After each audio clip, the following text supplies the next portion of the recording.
പ്രാർത്ഥിക്കാം. ഇന്നലെയും ഇന്നുമെന്നും മാറാതെ ഞങ്ങളുടെ കൂടെയുള്ള കർത്താവേ, ഞങ്ങളുടെ സ്വർഗീയ പിതാവേ, നിന്നെ ആരാധിപ്പാൻ, നിന്നെ മഹത്വപ്പെടുത്തുവാൻ, ജീവനും ചൈതന്യവുമുള്ള എൻ്റെ വചനം ധ്യാനിക്കുവാൻ ഞങ്ങൾക്ക് തരുന്ന എല്ലാ അവസരത്തിന് നന്ദി, സ്തുതി, സ്തോത്രം. അനിശ്ചിതത്വങ്ങളുടെ മധ്യേ ഞങ്ങൾ ജീവിക്കുമ്പോൾ വിശ്വാസത്തിൻ്റെ കണ്ണിലൂടെ ഞങ്ങളുടെ ജീവിതത്തെയും ഞങ്ങളുടെ ജീവിതാനുഭവങ്ങളെയും നോക്കിക്കാണുവാൻ ഞങ്ങളെ നീ സഹായിക്കണമേ. വചനം ഞങ്ങൾക്ക് നൽകുന്ന ആശ്വാസത്തിന് സ്തോത്രം. വചനത്തിലൂടെ ഞങ്ങളെ നീ വെല്ലുവിളിക്കുന്നതിന് നന്ദി. ജീവിതയാത്രയിൽ ഞങ്ങൾക്ക് വിളക്കായി, വെളിച്ചമായി ഞങ്ങളുടെ കൂടെയുള്ളതിന് സ്തോത്രം. ഇടവകയ്ക്കായി നന്ദി. പ്രത്യേകാൽ മർത്തോമ യുവജന സഖ്യത്തിന്, ഈ അബുദാബി മർത്തോമ യുവജന സഖ്യത്തിനെയൊക്കെ ഓർത്ത് നിന്നെ ഞങ്ങൾ സ്തുതിക്കുന്നു.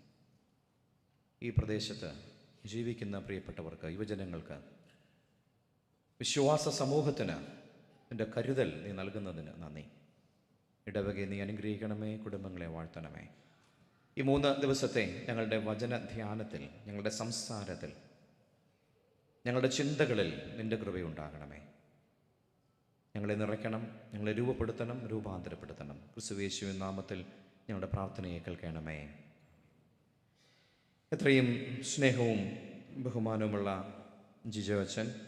ബിജുവച്ചൻ, പ്രിയപ്പെട്ട വിശ്വാസ സമൂഹമേ, വളരെ സന്തോഷത്തോടെ, ആനന്ദത്തോടെ നിങ്ങളുടെ മുൻപിൽ ഞാൻ നിൽക്കുമ്പോൾ ദൈവത്തെ സ്തുതിക്കുന്നു.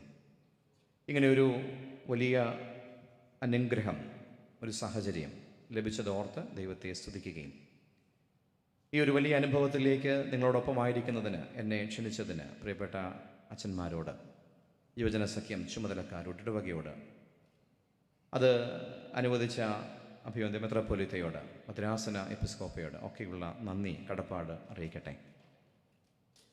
പ്രിയ അച്ഛന്മാരോടൊത്തൊരുമിച്ച് ഈ ശുശ്രൂഷയിൽ പങ്കെടുക്കാൻ കഴിയുന്ന ഈ വലിയ ഭാഗ്യമായി കണക്കാക്കുന്നു. അച്ഛൻ ഓർപ്പിച്ചതുപോലെ പ്രിയപ്പെട്ട ജിജു അച്ഛനും ഞാനും ഒരേ സമയത്ത് സെമിനാരിലുണ്ടായിരുന്നവരാണ്. ബിജു അച്ഛനും ഞാനും ഒരുമിച്ച് ഒരേ ഭദ്രാസനത്തിൽ, ഡൽഹി ഭദ്രാസനത്തിൽ ശുശ്രൂഷ ചെയ്തവരാണ്. അതിനൊക്കെ അപ്പുറം നിങ്ങളോടൊപ്പം ഒരുമിച്ചായിരിക്കുന്നതിനും വളരെ സന്തോഷം. പ്രത്യേകിച്ച് എന്നോടൊപ്പം പഠിച്ചവർ, എൻ്റെ യുവജന സഖ്യത്തിൽ ഞങ്ങൾ ഒരുമിച്ച് പ്രവർത്തിച്ചവർ, എൻ്റെ ഇടവക അംഗങ്ങൾ, എൻ്റെ അയൽക്കാർ, എൻ്റെ ബന്ധുക്കൾ ഒക്കെ എൻ്റെ മുമ്പിൽ ഇരിക്കുന്നത് കാണുമ്പോൾ എനിക്ക് വളരെ സന്തോഷമുണ്ട്. ഒത്തിരി ആളുകളെ, ഒത്തിരി മുഖങ്ങൾ, വളരെ പരിചിതമുള്ള, ഒരുമിച്ചുണ്ടായിരുന്ന ഒത്തിരി മുഖങ്ങൾ, വളരെ വർഷങ്ങൾക്ക് ശേഷം കണ്ടുമുട്ടുന്ന പലർ, അതൊക്കെ കാണുമ്പോൾ വളരെ സന്തോഷം. ഒരുമിച്ച് പഠിച്ചതും ഒരുമിച്ച് യുവജന സഖ്യത്തിൽ പ്രവർത്തിച്ചതും ഒക്കെയുള്ള കാലങ്ങളെ വളരെ സന്തോഷത്തോടെ ഓർക്കുന്നു. ഒത്തിരി മുഖങ്ങളുണ്ട്. അവരെല്ലാം ഓർത്ത് ദൈവത്തെ സ്തുതിക്കുന്നു. നിങ്ങളിൽ നിന്നൊക്കെ ലഭിച്ച കരുതലിന്, കൈത്താങ്ങലിന്, ഇപ്പോൾ ലഭിക്കുന്ന ഈ ഒരു കൂട്ടായ്മയ്ക്ക് എല്ലാറ്റിനും നന്ദി. അബുദാബി മർത്തോമ ഇടവക സഭയുടെ ഏറ്റവും വലിയ ഇടവകളിലൊന്നാണ്. അവിടുത്തെ യുവജന സഖ്യം വളരെ അനുഗ്രഹകരമായി പ്രവർത്തിക്കുന്നത് ഓർത്ത് ദൈവത്തെ സ്തുതിക്കുന്നു.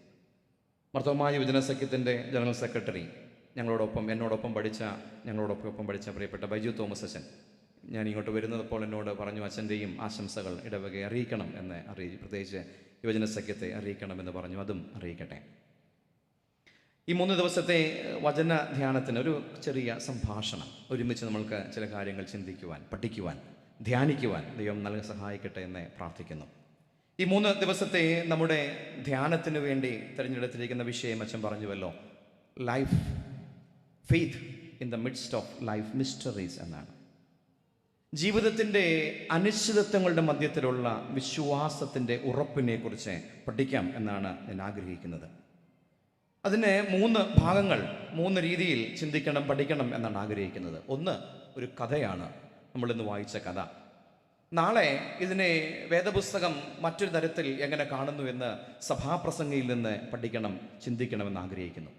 അതിനുശേഷം അവസാന ദിവസം ഈ ഒരു അനുഭവത്തെ വിശ്വാസത്തിൻ്റെ കണ്ണിൽ വിലാപങ്ങളുടെ പുസ്തകം എങ്ങനെ കാണുന്നു എന്ന് പഠിക്കാം എന്നാണ് ഞാൻ ആഗ്രഹിക്കുന്നത്. വളരെ പെട്ടെന്ന് ധ്യാനത്തിലേക്ക് പ്രവേശിക്കട്ടെ. നമ്മളിന്ന് ഒരുമിച്ച് വായിച്ച വേദഭാഗം ഉൽപ്പത്തി പുസ്തകം 4-ാം അധ്യായമാണ്. അതിൻ്റെ 1 മുതലുള്ള വാക്യങ്ങളാണ് നമ്മളിന്ന് വായിച്ച വേദഭാഗം. വലിയ മുഖവരകളൊന്നുമില്ലാതെ ഞാനതിലേക്ക് പ്രവേശിക്കുകയാണ്. എന്നാൽ അതിനു മുൻപ് ഞാനിപ്പോൾ ശുശ്രൂഷ ചെയ്യുന്ന എൻ്റെ സ്ഥാപനത്തെയും എൻ്റെ പ്രവർത്തനത്തെയും നിങ്ങളുടെ മുമ്പിൽ ഒന്ന് പരിചയപ്പെടുത്തണം എന്നും ഒരാഗ്രഹമുണ്ട്. ഞാനിപ്പോൾ ശുശ്രൂഷ ചെയ്യുന്നത് ചെങ്ങന്നൂർ ഭദ്രാസനത്തിൻ്റെ ശ്രേയസ് എന്ന് പറയുന്ന ഒരു സ്ഥാപനത്തിലാണ്. ശ്രേയസ് എന്നാൽ ഒരുപക്ഷെ നിങ്ങൾ കുറച്ച് പേർക്കെങ്കിലുമൊക്കെ കണ്ടിട്ടുണ്ടായിരിക്കാം, അറിയാമായിരിക്കാം എന്നാണ് വിശ്വസിക്കുന്നത്. ശ്രേയസ് ചെങ്ങന്നൂർ ഭദ്രാസനത്തിൻ്റെ ഒരു സ്ഥാപനമാണ്. പ്രിയപ്പെട്ട അച്ഛൻ അതുപോലെ മറ്റൊരു സ്ഥാപനത്തിൽ ശുശ്രൂഷ ചെയ്ത ആളാണ് ജിജോ അച്ഛൻ. കാവലും ശ്രേയസും ഒക്കെ ചെങ്ങന്നൂരിൻ്റെ ചില പ്രത്യേക മിഷൻ പ്രവർത്തനങ്ങളാണ്. പ്രായമുള്ള മാതാപിതാക്കളെ പരിപാലിക്കുന്നൊരിടമാണ് ശ്രേയസ്. 25 പ്രായമുള്ള മാതാപിതാക്കളെ പരിപാലിക്കുന്നൊരിടമാണ്. അതുകൂടാതെ തന്നെ ശ്രേയസിൻ്റെ നേതൃത്വത്തിൽ മറ്റു പല പ്രവർത്തനങ്ങളുമൊക്കെ നടത്താറുണ്ട്. എന്നും രാവിലെ പത്തനംതിട്ട ഗവൺമെൻറ് ആശുപത്രിയിൽ 250ഓളം ആളുകൾക്ക് എല്ലാ ദിവസവും രാവിലെ ശ്രേയസിൽ നിന്ന് ആഹാരം കൊടുക്കാറുണ്ട്. അത് രോഗികൾക്കും കൂട്ടിരിപ്പുകാർക്കും എല്ലാ ദിവസവും കൊടുക്കാറുണ്ട്. ഉച്ചയ്ക്ക് ഭദ്രാസനത്തിൻ്റെ നേതൃത്വത്തിൽ, ശ്രേയസിൻ്റെ നേതൃത്വത്തിൽ ഏകദേശം 10-25ഓളം കിടപ്പ് രോഗികളായ ആളുകൾക്ക് ആഹാരം എല്ലാ ദിവസവും അതും ശ്രേയസ് നൽകി വരാറുണ്ട്. കൂടാതെ എല്ലാ മാസവും എവറി മന്ത് 220 കിഡ്നി ക്യാൻസർ പേഷ്യൻസിന് അവരുടെ ഫുഡ് ആൻഡ് ന്യൂട്രീഷൻ കിറ്റ് എല്ലാ മാസവും മുടക്കം കൂടാതെ നൽകി വരുന്നു. അതുകൂടാതെയാണ് 25ഓളം മാതാപിതാക്കൾ, അതിലൊരു 10 പേരോളം കിടപ്പ് രോഗികളാണ്, അവരെയൊക്കെ ശ്രേയസ് പരിപാലിക്കുന്നത്. ശ്രേയസിൻ്റെ പ്രവർത്തനങ്ങളെയൊക്കെ ഓർത്ത് നിങ്ങൾ പ്രാർത്ഥിക്കണമേ. നിങ്ങൾ ആരെങ്കിലുമൊക്കെ തുമ്പമണ്ണിനോട് അടുത്തൊക്കെ താമസിക്കുന്നവരുണ്ടെങ്കിൽ അവർക്കറിയാം. അല്ലാത്തവർ ആ ഭാഗങ്ങളിലൊക്കെ വരുന്നെങ്കിൽ ശ്രേയസ് കാണാൻ വരുന്നത് നല്ലതാണ്. ശ്രേയസിൻ്റെ പ്രവർത്തനങ്ങളെ ഓർത്ത് പ്രാർത്ഥിക്കണം. അതിൻ്റെ പ്രവർത്തനങ്ങളിൽ പല രീതിയിൽ നിങ്ങൾക്ക് പങ്കാളികളാകാം. അതൊക്കെ പങ്കാളികളാകുന്നത് സന്തോഷകരമാണ്. പ്രവർത്തനങ്ങളെക്കുറിച്ച് പിന്നീട് കൂടുതൽ നമുക്ക് പരിചയപ്പെടാം, പറയാം, അറിയാം എന്നൊക്കെ ഞാൻ വിശ്വസിക്കുന്നു. വചനധ്യാനത്തിലേക്ക് പ്രവേശിക്കട്ടെ. ഉൽപ്പത്തി പുസ്തകം 4-ാം അധ്യായം 1 മുതൽ 15 വരെയുള്ള വാക്യങ്ങൾ നമ്മൾ വായിച്ചത് കൊണ്ട് ഞാനത് കൂടുതൽ വായിക്കുന്നില്ല. 1-2 വാക്യങ്ങൾ മാത്രം ഞാൻ വായിക്കാം. 8-ാമത്തെ വാക്യം, ഉൽപ്പത്തി പുസ്തകം 4 അതിൻ്റെ 8. എന്നാറേ കയീൻ തൻ്റെ അനുജനായ ഹാബേലിനോട് നാം വയലിലേക്ക് പോകാം എന്ന് പറഞ്ഞു. അവർ വയലിലിരിക്കുമ്പോൾ കയീൻ തൻ്റെ അനുജനായ ഹാബേലിനോട് കയർത്ത് അവനെ കൊന്നു. അവസാനത്തെ വാക്യം, യഹോവ അവനോട് അതുകൊണ്ട് ആരെങ്കിലും കയീനെ കൊന്നാൽ അവൻ 7 ഇരട്ടി പകരം കിട്ടും എന്ന് അരുളി ചെയ്തു. കയീനെ കാണുന്നവർ ആരും കൊല്ലാതിരിക്കേണ്ടതിന് യഹോവ അവന് ഒരു അടയാളം വെച്ചു. കയീനെ കാണുന്നവർ ആരും അവനെ കൊല്ലാതിരിക്കേണ്ടതിന് യഹോവ അതിനൊരു അടയാളം വെച്ചു. ജീവിതത്തെക്കുറിച്ച് നമുക്കെല്ലാം പറയാൻ ഒരു വാക്ക് ഉണ്ടാകണം. എന്താണ് ജീവിതം? ജീവിതത്തെക്കുറിച്ച് ഒരുപക്ഷെ നമുക്ക് പറയാനൊക്കുന്ന ഒരു പ്രധാന ചിന്ത, ജീവിതം ഒരു അനിശ്ചിതത്വമാണ് എന്ന് വേണേൽ പറയാം, ഒരു അത്ഭുതമാണ് എന്ന് പറയാം. അഭിവന്ദ്യ മാർത്തോമാ മെത്രാപ്പോലീത്ത തൻ്റെ ആത്മകഥ എഴുതിയപ്പോൾ അതിന് അദ്ദേഹം കൊടുത്ത തലക്കെട്ട് നമുക്കറിയാം, ജീവിതം ഒരു അഭിഷേകം എന്നാണ്. ജീവിതം ഒരു അഭിഷേകം എന്നാണ്. കേരളത്തിലെ പ്രശസ്തനായ ഒരു oncologist, cancer specialist doctor VP Gangadharan തൻ്റെ അനുഭവങ്ങളുടെ ഒരു പുസ്തകം എഴുതിയപ്പോൾ അതിന് അദ്ദേഹം കൊടുത്തൊരു പേര് ജീവിതം എന്ന അത്ഭുതം എന്നാണ്. ജീവിതം എന്ന അത്ഭുതം. ജീവിതം ഒരു അത്ഭുതമാണ്, ഒരു അഭിഷേകമാണ്, അതൊരു വിസ്മയമാണ്. എന്നാൽ പലപ്പോഴും നമ്മുടെ പ്രശ്നം, നമ്മുടെ ഒരു കുഴപ്പം, ജീവിതത്തിൻ്റെ ഓരോ ദിനത്തെയും ഓരോരോ പ്രത്യേകമായ അനുഭവങ്ങളോട് കടന്നു പോകുമ്പോൾ ഒന്നും നമ്മളെ അത്ഭുതപ്പെടുത്തുന്നില്ല എന്നാണ് പ്രശ്നം. രാവിലെ എഴുന്നേൽക്കുന്നത് അതൊരു അത്ഭുതമാണ്.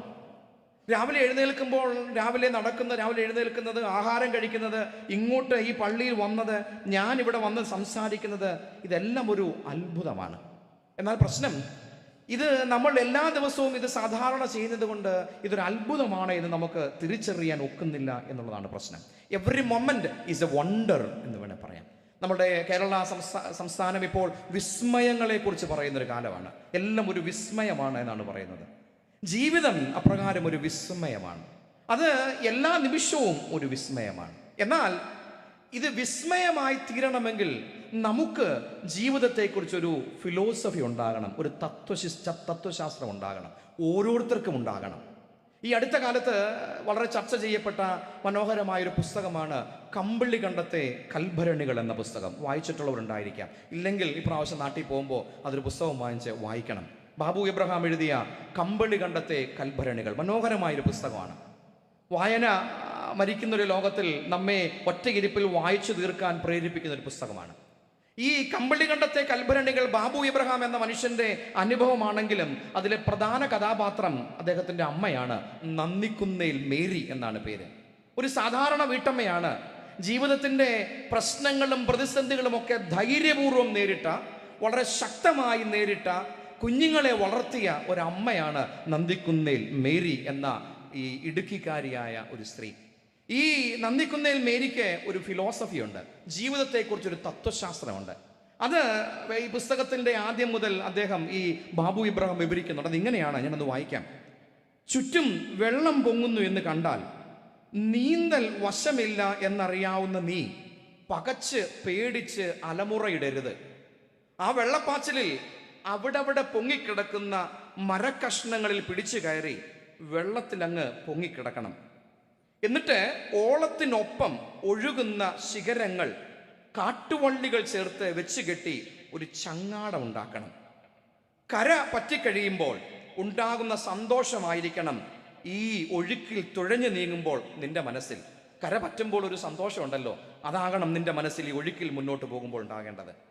എന്നാൽ തീരമെത്തിക്കഴിയുമ്പോൾ മറ്റാർക്കെങ്കിലും ഉപകരിക്കാനായി ആ ചങ്ങാടം വെള്ളത്തിലേക്ക് തള്ളിവിടണം.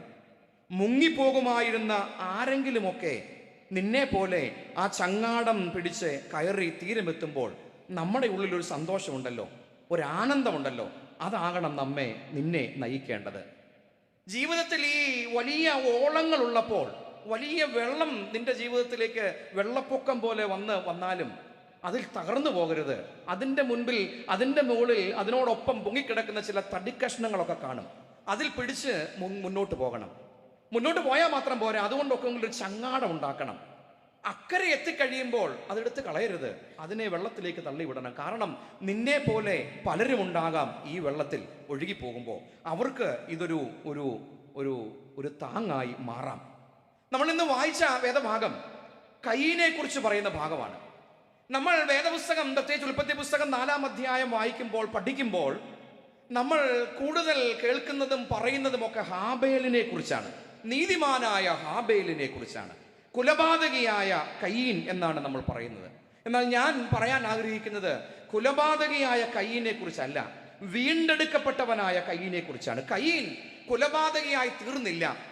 ആ കുലപാതകിയെ അവിടെ വിട്ടുകളയാതെ, അവനെ കൊന്നുകളയാതെ, മറ്റാരാലും ഉപദ്രവിക്കപ്പെടാതെ അവനൊരു വീണ്ടെടുപ്പിന്റെ അടയാളം കൊടുത്ത് അവനെ വീണ്ടെടുത്ത ഒരു ദൈവത്തെയാണ് നമ്മളിവിടെ കാണുന്നത്. അങ്ങനെയെങ്കിൽ കുലപാതകിയായ കയീനല്ല, മറിച്ച് വീണ്ടെടുക്കപ്പെട്ടവനായ കയീനെ കുറിച്ചാണ് ഇവിടെ പറയുന്നത്. വീണ്ടെടുക്കപ്പെട്ടവനായ കയീൻ. ഈ ഉൽപ്പത്തി ആരംഭങ്ങളുടെ പുസ്തകമാണ്. എല്ലാത്തിൻ്റെയും ആരംഭങ്ങളെ കുറിച്ച് പറയുന്നതാണ്. മനുഷ്യന്റെ ആരംഭം, സൃഷ്ടിയുടെ ആരംഭം, വീഴ്ചയുടെ ആരംഭം, എല്ലാത്തിൻ്റെയും ആരംഭമാണ് ഈ പുസ്തകം. ഈ ഉൽപ്പത്തി പുസ്തകം 4-ാം അധ്യായം വേണമെങ്കിൽ ഈ വേദപുസ്തകത്തിന്റെ മുഴുവൻ ഒരു ഒരു ഒരു കണ്ടന്റിനെ ഒന്ന് ഉൾക്കൊള്ളിച്ചിരിക്കുന്ന ഒരു പുസ്തകമാണ്. നമുക്കറിയാം, ഈ വേദപുസ്തകം മുഴുവൻ നോക്കിയാൽ 3 വാക്കുകളിൽ നമുക്കതിനെ ഒന്ന് ചുരുക്കാം. ഒന്ന് സൃഷ്ടിയാണ്, ദൈവത്തിന്റെ സൃഷ്ടി. ആ ദൈവത്തിന്റെ സൃഷ്ടി പിന്നീട് മുന്നോട്ട് പോകുമ്പോൾ വീഴ്ചയിലേക്ക് പോയി, പാപത്തിലൂടെ. അത് രണ്ടാമത്തെ ചിന്ത അതാണ്, പാപം അല്ലെങ്കിൽ വീഴ്ച എന്നാണ്. Creation and fall. എന്നാൽ അവിടെ തീർന്നില്ല. ദൈവം അങ്ങനെ വീണ സൃഷ്ടിയെ അവിടെ തള്ളിക്കളഞ്ഞില്ല, മറിച്ച് അവരെ വീണ്ടെടുത്തു. ഇതാണ് വേദപുസ്തകത്തിന്റെ ആകെ രത്നച്ചുരുക്കം. സൃഷ്ടി, വീഴ്ച, വീണ്ടെടുപ്പ്. ഈ അധ്യായം നമ്മൾ വായിച്ചാൽ ആദ്യം തുടങ്ങുന്നത് ഒരു സൃഷ്ടിയെക്കുറിച്ചാണ്. അനന്തരം മനുഷ്യൻ തൻ്റെ ഭാര്യയായ ഹൗവയെ പരിഗ്രഹിച്ചു, അവർക്കൊരു കുഞ്ഞുണ്ടായി. ഒരു സൃഷ്ടിയെക്കുറിച്ച് പറയും. മുന്നോട്ട് പോകുമ്പോൾ കുലപാതകം എന്നൊരു വീഴ്ചയെക്കുറിച്ച് പറയും. അത് കഴിഞ്ഞ് അവിടം കൊണ്ട് തീരുന്നില്ല. അതിനപ്പുറത്ത് ഒരു വീണ്ടെടുപ്പിന്റെ പ്രത്യാശ നൽകിക്കൊണ്ടാണ് ഈ ഭാഗം അവസാനിക്കുന്നത്. അങ്ങനെയെങ്കിൽ ഈ കയീന്റെ കഥ, ഇത് ഹാബേലിന്റെ കഥയല്ല, ഇത് കയീന്റെ കഥയാണ്. വേദപുസ്തകം ഉൽപ്പത്തി പുസ്തകം 4-ാം അധ്യായം ഹാബേലിനെ കുറിച്ചല്ല പറയുന്നത്, കയീനെ കുറിച്ചാണ്. വളരെ രസകരമായ ചിന്ത. ഈ അധ്യായത്തിൽ എങ്ങും ദൈവം ഹാബേലിനോടൊരു വാക്കും സംസാരിച്ചിട്ടില്ല എന്നുള്ളതാണ്. ഹാബേൽ നീതിമാനാണ്, ഒരു കുറ്റവും ചെയ്യാത്തവനാണ്. പക്ഷെ ദൈവം സംസാരിക്കുന്നത് ഹാബേലിനോടല്ല, പിന്നെ കയീനോടാണ്. എന്തുകൊണ്ടാണ് അങ്ങനെ കൊലപാതകിയോട് ദൈവം സംസാരിക്കുന്നത്? അങ്ങനെയെങ്കിൽ ഇവിടെ വളരെ വ്യക്തമായി നമ്മളോട് പറയുന്നത്, ദൈവം കൊലപാതകിയുടെയും ദൈവമാണ്, വിജയികളായവരുടെ മാത്രം ദൈവമല്ല, നീതിമാന്മാരുടെ മാത്രം ദൈവമല്ല, മറിച്ച് വീഴ്ചയിൽ അകപ്പെട്ടു പോയ, തകർന്നു പോയ, കൊലപാതകയായ മനുഷ്യരുടെയും ദൈവമാണ് വേദപുസ്തകത്തിലെ ദൈവം. വേദപുസ്തകത്തിലെ ദൈവം അപ്പോൾ നീതിമാനായ ഹാബേലിന്റെ മാത്രം ദൈവമല്ല, കൊലപാതകിയായ കയീന്റെ ദൈവം കൂടിയാണ്. ആ ദൈവത്തെയാണ് ഈ അധ്യായം പറഞ്ഞു വെക്കുന്നത്.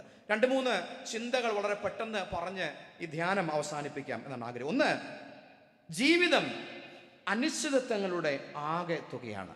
Life of uncertainties. അനിശ്ചിതത്വങ്ങളുടെ ആകെ തുകയാണ് ജീവിതം. ഈ അധ്യായം വായിച്ചാൽ എന്തുകൊണ്ടാണ് ദൈവം ഹാബേലിന്റെ വഴിപാട് സ്വീകരിച്ചത്? അതല്ല, എന്തുകൊണ്ടാണ് കയീന്റെ വഴിപാട് സ്വീകരിക്കാഞ്ഞത്? എന്തെങ്കിലും ഉത്തരവുണ്ടോ? Do you have any answer? Why God accepted the sacrifice of Abel, not Cain? എന്തുകൊണ്ടായിരിക്കാം? എന്തെങ്കിലും ഉത്തരം നിങ്ങൾക്കുണ്ടോ? പിന്നീട് പൗലോസ് അപ്പോസ്തലൻ പറയുന്നുണ്ട് ഹാബേൽ ഏറ്റവും ഉന്നതമായത് നൽകി എന്ന് പറയുന്നുണ്ട്. എന്നാൽ ഈ അധ്യായം വായിച്ചാൽ കയീൻ കൊള്ളാത്ത യാഗം കഴിച്ചുവെന്നോ, തൻ്റെ കൃഷിയിൽ നിന്ന് കൊണ്ടുവന്നപ്പോൾ കയീൻ ചീഞ്ഞത് കൊണ്ടുവന്നെന്നോ ഒന്നും അവിടെ പറയുന്നില്ല. ഹാബേൽ മേധസ് കൊണ്ടുവന്നു, കയീൻ എന്താണ് കൊണ്ടുവന്നതെന്ന് പോലും പറയുന്നു, എങ്ങനെയുള്ളതാണെന്ന് പറയുന്നില്ല. എന്തുകൊണ്ട് ദൈവം അത് സ്വീകരിച്ചില്ല എന്ന് പറയുന്നില്ല. എന്തുകൊണ്ട് ഹാബേലിന്റെ ബലി സ്വീകരിച്ചു എന്നും പറയുന്നില്ല. നിങ്ങൾക്ക് എന്തെങ്കിലും ഉത്തരവുണ്ടോ? എന്തുകൊണ്ടാണത്? No answer. അതങ്ങനെയാണ്. അതിലൂടെ ദൈവം പറഞ്ഞു വെക്കുന്നത് ജീവിതം അനിശ്ചിതത്വങ്ങളുടെയാണ്. ചിലപ്പോൾ അത് സ്വീകരിക്കപ്പെടാം, ചിലപ്പോൾ അത് സ്വീകരിക്കാതിരിക്കും. പണ്ടൊരു കുഞ്ഞ് നമ്മുടെ ഈ മലയാളത്തിൽ പറഞ്ഞു, ചിലവൾക്ക് ശരിയാകും, ചിലവൾക്ക് ശരിയാകത്തില്ല. എന്തുകൊണ്ടാണ്? വേദപുസ്തകം പോലും അങ്ങനെ ഒരു ആൻസർ നൽകുന്നു, ഉത്തരം നൽകുന്നില്ല. അതാണ് ജീവിതം. നമ്മൾ വിചാരിക്കുന്നത്, നിങ്ങൾ ചിന്തിക്കുന്ന, ഇവിടെ ഇരിക്കുന്ന ആർക്കെങ്കിലും നെഞ്ചിൽ കൈവച്ച് പറയാൻ സാധിക്കുമോ, ഞാൻ ആഗ്രഹിച്ചതുപോലെ വരച്ചു വെച്ചതുപോലെയാണ് എൻ്റെ ജീവിതം മുന്നോട്ട് പോകുന്നതെന്ന്? ഒരാൾക്കും പറയാൻ സാധിക്കുന്നതല്ല. ജീവിതം അതാണ്, സിക്സാഗാണ്, ഇങ്ങനെ ഏറ്റക്കുറച്ചിലുകളുള്ളതാണ്. അതാണ് ജീവിതം. അങ്ങനെ മാത്രമേ മുന്നോട്ട് പോകത്തുള്ളൂ, അല്ലേ? ഈ വേദപുസ്തകത്തിൽ ഈ അനിയന്മാർക്ക് വലിയ പ്രാധാന്യമുണ്ട്, അല്ലേ? ഹാബേലിന്റെ ബലി സ്വീകരിച്ചു. പിന്നീട് മുന്നോട്ട് പോകുമ്പോൾ ഈ ഇശ്മയേലിനെ അല്ല സ്വീകരിക്കുന്നത്, അനിയനായ ഇസഹാക്കിനെയാണ്. അത് കഴിയുമ്പോൾ ഈ യേശാവിൻ്റെ ചേട്ടനല്ല അനുഗ്രഹം കിട്ടുന്നത്, അനിയനായ യാക്കോബിനാണ്. എന്തുകൊണ്ടായിരിക്കാം? നിങ്ങൾ ചിന്തിച്ചിട്ടുണ്ടോ? അനിയന്മാർക്ക് എന്തെങ്കിലും ഗുണമുണ്ടായിട്ടാണോ? ഒന്നുമല്ല. അതിലൂടെ ഇസ്രായേലിൽ പറഞ്ഞു വെക്കുന്ന ഒരു ചിന്തയുണ്ട്, ഞങ്ങൾ അനിയന്മാരുടെ മക്കളാണ്. കാരണം അന്നത്തെ കാലത്ത് ജ്യേഷ്ഠന് അനുഗ്രഹം കിട്ടുക എന്ന് പറയുന്നത് അവകാശമാണ്. ജ്യേഷ്ഠ അവകാശം എന്നാണ് പറയുന്നത്, ബർത്ത് റൈറ്റ് ആണ് ജ്യേഷ്ഠന് കിട്ടുമ്പോൾ. എന്നാൽ അനിയന് കിട്ടുമ്പോൾ it's not right, but it's pure mercy and grace. അത് വെറും കൃപയാണ്, ദാനമാണ്. അത് പറയുന്നതിനാണ് അങ്ങനെ പറഞ്ഞു വെക്കുന്നത്. ഇത് ഞങ്ങളുടെ അവകാശമല്ല, ഇത് ഞങ്ങൾക്ക് ദാനം നൽകിയതാണ് എന്ന് പറഞ്ഞു വെക്കുന്നതിനാണ് അവർ പറയുന്നത് ഞങ്ങൾ അനിയന്മാരുടെ മക്കളാണ്, ഞങ്ങൾ ചേട്ടന്മാരുടെ മക്കളല്ല. ചേട്ടൻ്റെ ആണെങ്കിൽ ഇത് ദൈവത്തിൻ്റെ ദാനമൊന്നുമല്ല, ഞങ്ങൾക്ക് നാച്ചുറലി കിട്ടേണ്ട അവകാശമാണ്. എന്നാൽ ഞങ്ങൾ അനിയന്മാരുടെ മക്കളായതുകൊണ്ട് ഇസ്രായേലിയർ പറയുന്നത് ഇത് ദൈവത്തിൻ്റെ ദാനമാണ്. എന്തുകൊണ്ടാണ് അബ്രഹാമിനെ തെരഞ്ഞെടുത്തത്? നിങ്ങൾ വായിച്ചല്ലോ ഉൽപ്പത്തി പുസ്തകം 12-ാം അധ്യായം. അബ്രഹാമിനെ തിരഞ്ഞെടുക്കാൻ കാരണം എന്താണെന്നറിയോ? നമുക്കറിയില്ല. അബ്രഹാമിൻ്റെ ഗുണം എന്താണെന്ന് പോലും അറിയില്ല. ദൈവം പെട്ടെന്ന് അബ്രഹാമിനെ അങ്ങ് തിരഞ്ഞെടുക്കുകയാണ്. അതാണ് ദൈവം. അത് എന്തുകൊണ്ടാണ് എന്നൊരു ചോദ്യത്തിന് നമുക്ക് ഉത്തരവില്ല, അത് നമുക്കറിയുകയില്ല. അതാണ് ജീവിതം. ജീവിതം മുന്നോട്ട് പോകുമ്പോൾ ഒരുപക്ഷെ നമുക്ക് ആകെ പറയാനുള്ളത് ഇത് അനിശ്ചിതത്വങ്ങൾ നിറഞ്ഞതാണ്. ജീവിതം അനിശ്ചിതത്വങ്ങൾ നിറഞ്ഞതാണെങ്കിൽ അതിന് 2-3 ഗുണങ്ങളുണ്ട്. എന്തൊക്കെയാണ്? If you take your life in uncertainty, then there are so many good things are there. നല്ല കുറേ ഗുണങ്ങളുണ്ട്. ഒന്ന്, അനിശ്ചിതത്വമാണ് എന്ന് പറഞ്ഞാൽ നമുക്ക് മുന്നോട്ട് പോകുമ്പോൾ പറയാൻ സാധിക്കുന്നത് ജീവിതത്തിൽ പ്രതീക്ഷിക്കാത്തത് സംഭവിക്കാം. നമ്മൾ പ്രതീക്ഷിക്കുന്ന പോലെയല്ല, പ്രതീക്ഷിക്കാത്തത് സംഭവിക്കാം എന്ന് പറയുമ്പോൾ അവിടെ വിജയവും ഉണ്ടാകാം, പരാജയവും ഉണ്ടാകാം. അങ്ങനെയെങ്കിൽ എനിക്ക് പരാജയം ഉണ്ടാകാം, വിജയം മാത്രമല്ല പരാജയങ്ങളുണ്ടാകാം. കയീന്റെ സ്വീകരിച്ചില്ല, ഹാബേലിന്റെ ബലി സ്വീകരിച്ചു. നാളെ തിരിച്ച് കയീന്റെ സ്വീകരിക്കാം, ഹാബേലിന്റെ സ്വീകരിക്കാതിരിക്കാം. കയീനോട് ദൈവം പറയുന്നത് നീ നന്മ ചെയ്തുകൊണ്ടേയിരിക്കാം, if you continue to do justice, then your sacrifice will be accepted one day. നീ നന്മ ചെയ്തുകൊണ്ടിരുന്നാൽ നാളെ നിന്റെ യാഗം അംഗീകരിക്കപ്പെടും. അപ്പോൾ അത് ഒരുപക്ഷെ ഇവിടെ കയീനോട് പറയുന്നത്, ഇന്ന് നിനക്ക് പരാജയമാണെങ്കിൽ നാളെ നിനക്ക് വിജയം സംഭവിക്കാം. തിരിച്ച് അത് ഹാബേലിനോട് പറയുന്നുണ്ട്, ഇന്ന് നിനക്ക് വിജയമാണെങ്കിൽ നാളെ നിനക്കും എന്തുണ്ടാകാം? പരാജയമുണ്ടാകാം. അങ്ങനെയെങ്കിൽ പരാജയം ജീവിതത്തിൻ്റെ ഭാഗമാണ് എന്ന് നമുക്ക് മനസ്സിലാകും. എനിക്ക് പരാജയം സംഭവിക്കാം. എനിക്ക് പരാജയം സംഭവിച്ചാൽ എൻ്റെ സഹോദരങ്ങൾക്കും അതേപോലെ പരാജയം സംഭവിക്കാം, ആർക്കും സംഭവിക്കാം. അപ്പോൾ എൻ്റെ പരാജയത്തെയും നിങ്ങളുടെ പരാജയത്തെയും കുറച്ചുകൂടെ വിശാലമായി കാണാൻ നോക്കും. എനിക്കും പരാജയം സംഭവിക്കാം, നിങ്ങൾക്കും പരാജയം സംഭവിക്കാം. കാരണം ജീവിതം അതാണ്. ഈ വേദപുസ്തകത്തിൽ ഒത്തിരി കഥകൾ, സംഭവങ്ങൾ ഇത് പറയുന്നുണ്ട്. രൂത്തിന്റെ പുസ്തകം മനോഹരമായൊരു പുസ്തകമാണ്. ആരംഭിക്കുന്നത് ഇങ്ങനെയാണ്: ബെത്ലഹേമിൽ ഒരു ക്ഷാമം ഉണ്ടായി എന്ന് പറഞ്ഞുകൊണ്ടാണ്. ബെത്ലഹേം എന്ന വാക്കിന്റെ അർത്ഥം എന്താണെന്നറിയോ? ബെയ്ത്ത് ലഹം എന്ന വാക്കിന്റെ അർത്ഥം അപ്പത്തിന്റെ നാട് എന്നാണ്. ലഹം എന്ന വാക്ക് അറബിയിലും ഒരുപക്ഷെ അതൊക്കെ ആയിരിക്കാം. ഹീബ്രുവിൽ ലഹം എന്നാൽ അപ്പം എന്നാണ്, ബെയ്ത്ത് എന്നാൽ വീടെന്നാണ്. ബെത്ലഹേം എന്ന വാക്കിന്റെ അർത്ഥം അപ്പത്തിന്റെ നാട്. അപ്പത്തിന്റെ നാട്ടിൽ അപ്പത്തിന് ക്ഷാമം ഉണ്ടായി. ഒന്ന് ആലോചിച്ച് നോക്കി, പേര് അപ്പത്തിന്റെ നാടെന്നാണ്, പക്ഷെ ക്ഷാമം അപ്പത്തിനുണ്ടായത്. അബുദാബി എന്ന വളരെ സമൃദ്ധമായ ഈ ഗൾഫിന്റെ പ്രദേശത്ത് നിൽക്കുമ്പോൾ നമ്മൾ ആരെയും ആലോചിക്കാറുണ്ടോ ഇവിടെയും പ്രശ്നങ്ങൾ ഉണ്ടാകാമെന്ന്? നാളെ എനിക്കും ഇതിന്റെ ഒരു പരാജയം ഉണ്ടാകാമെന്ന്? സമൃദ്ധിയുടെ മധ്യത്തിൽ നിൽക്കുമ്പോൾ എപ്പോഴെങ്കിലും നമ്മൾ ചിന്തിച്ചിട്ടുണ്ടോ നാളെ ഒരുപക്ഷെ ഈ സമൃദ്ധിയൊക്കെ നഷ്ടപ്പെട്ടേക്കാം, പെടാതിരിക്കാം? ബെത്ലഹേമിലും ക്ഷാമമുണ്ടാകാം. പുതിയ നിയമത്തിൽ യേശുവിൻ്റെ ആദ്യത്തെ അത്ഭുതം നമ്മൾ വായിക്കുന്നത് കാനാവിലെ കല്യാണ വീടിനെ കുറിച്ചാണ്. ഈ കാനാവിലെ കല്യാണ വീട്ടിൽ വീഞ്ഞ് കുറഞ്ഞുപോയി എന്നാണ്. കാനാവിനെ കുറിച്ച് പറയുന്നത് അന്ന് വീഞ്ഞിന്റെ ദേവതയെ ആരാധിച്ചിരുന്ന സ്ഥലമാണ് കാന. വീഞ്ഞിന്റെ ദേവത എന്ന് പറഞ്ഞാൽ ഈ വീഞ്ഞ് സർപ്ലസ് ആയിട്ടുണ്ടായിരുന്ന ഇടമാണ് കാന. അവിടെ വീഞ്ഞ് കുറഞ്ഞുപോയി എന്ന് പറയുന്നതാണ് അവിടുത്തെ ഏറ്റവും വലിയ പ്രശ്നം. വീഞ്ഞ് അധികമുള്ളിടത്ത് വീഞ്ഞിനൊരു കുറവുണ്ടായി. അപ്പത്തിന്റെ നാട്ടിൽ അപ്പത്തിന് ക്ഷാമം ഉണ്ടാകാം. വീഞ്ഞ് അധികമുള്ളിടത്തും വീഞ്ഞ് തീർന്നു പോയേക്കാം. അത് ജീവിതത്തിന്റെ ഭാഗമാണ് എന്ന് തിരിച്ചറിയാൻ നമുക്കൊക്കണം. നമ്മൾ ആഗ്രഹിക്കുന്നത് പോലെ ജീവിതം മുന്നോട്ട് പോകണമെന്നില്ല. നമ്മൾ ആഗ്രഹിക്കുന്നത് പോലെ മക്കൾ മുന്നോട്ട് പോകണമെന്നില്ല. നമ്മൾ ആഗ്രഹിക്കുന്നത് പോലെ നമ്മുടെ കുടുംബം മുന്നോട്ട് പോകണമെന്നില്ല. പരാജയങ്ങളുണ്ട്, എന്നാൽ അവരെ ചേർത്ത് പിടിക്കാൻ നമുക്ക് സാധിക്കൂ. നമ്മൾ ആഗ്രഹിക്കുന്ന പോലെ ആകണമെന്നില്ല മുന്നോട്ട് പോകേണ്ടത്. ഈ ഉൽപ്പത്തി പുസ്തകം മുഴുവൻ അങ്ങനെയുള്ളവരുടെ ജീവിതമാണ്. ഈ കൗൺസിലിംഗ് ക്ലാസ്സുകളുണ്ട്. വിവാഹത്തിന് മുമ്പുള്ള കൗൺസിലിംഗ്, വിവാഹത്തിന് ശേഷമുള്ള കൗൺസിലിംഗ്. എനിക്ക് ഏറ്റവും പ്രയാസം കേൾക്കാൻ 2 ക്ലാസ്സുകളാണ്. ഒന്ന് കൗൺസിലിംഗ് ക്ലാസ്സുകളാണ്, പ്രത്യേകിച്ച് ഈ ഫാമിലി കൗൺസിലിംഗ് ചെന്നിരിക്കുമ്പോൾ. കാരണം ഇവർ ഈ കൗൺസിലിംഗുകാർ പറയുന്നതൊക്കെ പറഞ്ഞു കഴിയുമ്പോൾ എനിക്കൊരു കുറ്റബോധം, കർത്താവേ എൻ്റെ കുടുംബം ഇങ്ങനെയൊന്നും അല്ലല്ലോ എന്നൊരു കുറ്റബോധം ഉണ്ടാവും. ഇങ്ങനെയൊന്നും ആകാൻ എനിക്കൊത്തില്ലല്ലോ. പിന്നെ രണ്ടാമത്തെ പ്രശ്നം ഈ ക്ലർജി കോൺഫറൻസിന് പോയിരിക്കുമ്പോഴാണ്. അച്ഛന്മാർ ഇങ്ങനെയാകണം അങ്ങനെയാണോ എന്നൊക്കെ പറഞ്ഞു കഴിയുമ്പോൾ എൻ്റെ മനസ്സിൽ കുത്തലുണ്ടാവും, ദൈവമേ എനിക്ക് ഇങ്ങനെയൊന്നും ആകാൻ ഒക്കുന്നില്ലല്ലോ. പിന്നെ ഒരു ഗുണമുള്ളത്, ഈ പുറത്തിറങ്ങി കഴിയുമ്പോൾ ഇതങ്ങ് മറന്നുപോകും. അതുകൊണ്ട് പിന്നെ ഇതൊന്നും അപ്പോൾ അകത്തിരിക്കുമ്പോൾ ഒരു കുത്തലേ ഉള്ളൂ എന്നുള്ളത് കൊണ്ട് ഇതൊക്കെ കേട്ടാലും പ്രശ്നമില്ല. അതുകൊണ്ട് ഈ 2 ക്ലാസ്സിന് പോയിരിക്കാൻ എനിക്ക് ബുദ്ധിമുട്ടാണ്, ഫാമിലി കൗൺസിലിങ്ങിനും ക്ലർജി കോൺഫറൻസിനും. കാരണം എൻ്റെ മനസ്സിൽ തോന്നി ഇത് ഇങ്ങനെയൊന്നും അല്ലല്ലോ. ഈ വേദപുസ്തകത്തിലെ കുടുംബങ്ങളൊക്കെ എടുത്ത് നോക്കിയാൽ, ഏത് കുടുംബം എടുത്ത് നോക്കിയോ, ഏതെങ്കിലും കുടുംബം നിങ്ങൾക്ക് പറയാൻ ഒക്കുമോ ഫങ്ഷണൽ ഫാമിലി അല്ലെങ്കിൽ പെർഫെക്റ്റ് ഫാമിലി എന്ന് പറയാൻ ഏത് കുടുംബമുള്ളേ? ഏതെങ്കിലും കുടുംബം ഉണ്ടോ? Every family in the Bible is dysfunctional. അത് ആദ്യം മുതൽ അബ്രഹാമിൻ്റെ തൊട്ട് ഒരു പക്ഷേ തിരുക്കുടുംബം ഉണ്ടായിരിക്കാം. ബാക്കി ഏത് കുടുംബം എടുത്തോ അതൊന്നും നമ്മൾ പറയുന്ന പോലെ ഈ പെർഫെക്റ്റ് ഫാമിലിക്കുള്ളിൽ വരുന്നതല്ല. അവിടെ എല്ലാം പ്രശ്നങ്ങളുണ്ട്, അവിടെ എല്ലാം പ്രയാസങ്ങളുണ്ട്. അബ്രഹാമാണ് വിശ്വാസികളുടെ പിതാവ്.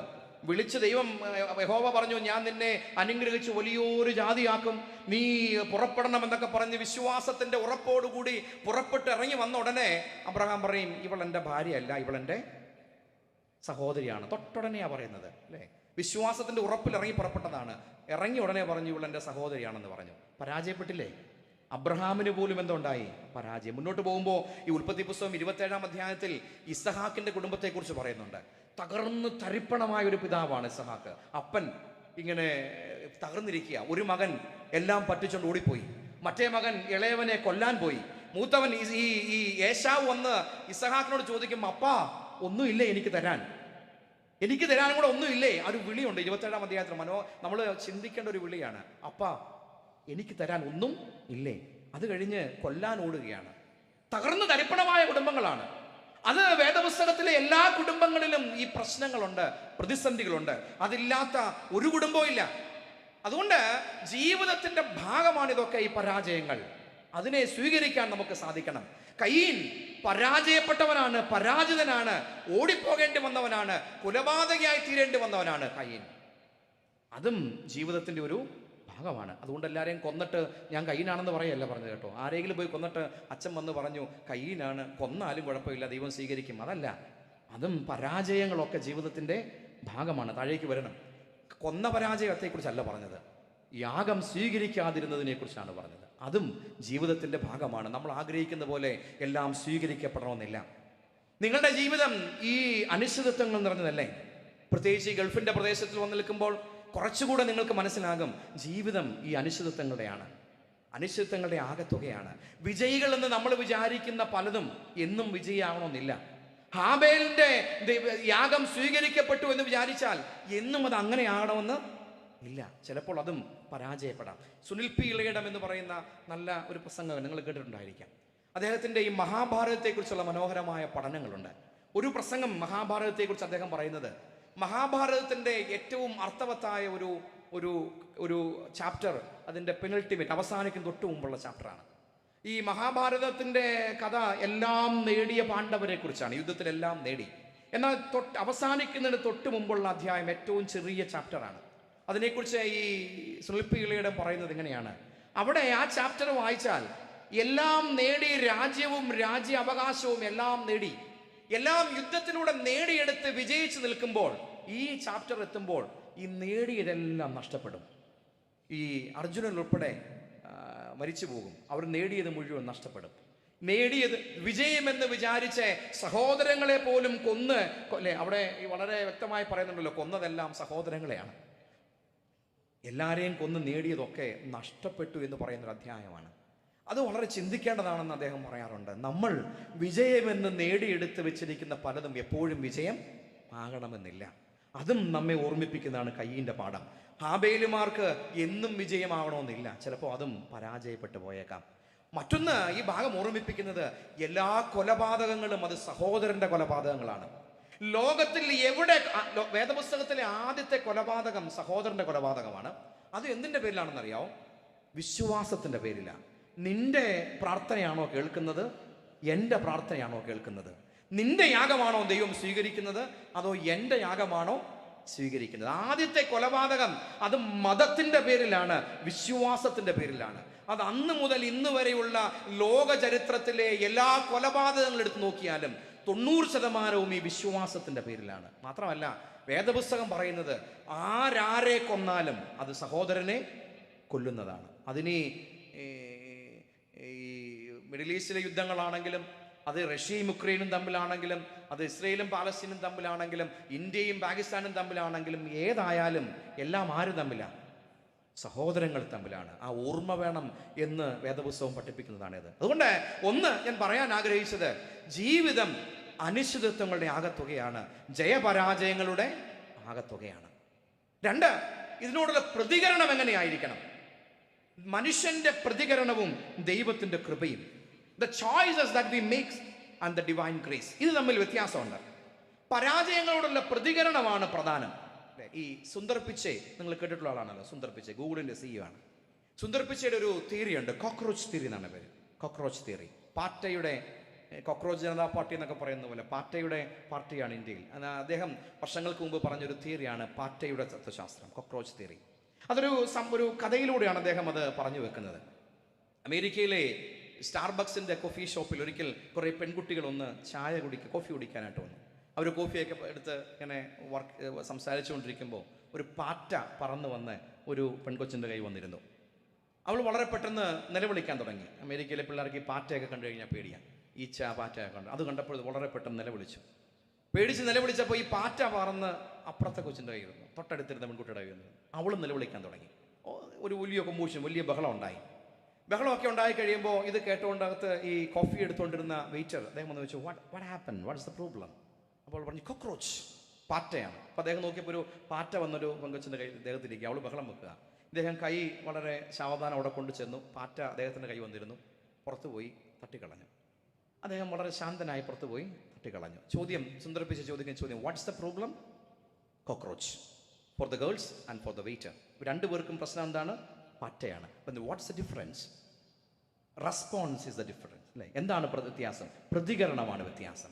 പ്രശ്നങ്ങൾ യാഥാർത്ഥ്യമാണ്, പരാജയങ്ങൾ ജീവിതത്തിന്റെ ഭാഗമാണ്. പക്ഷെ എന്താണ് നമ്മളെ വ്യത്യസ്തമാക്കുന്നത്?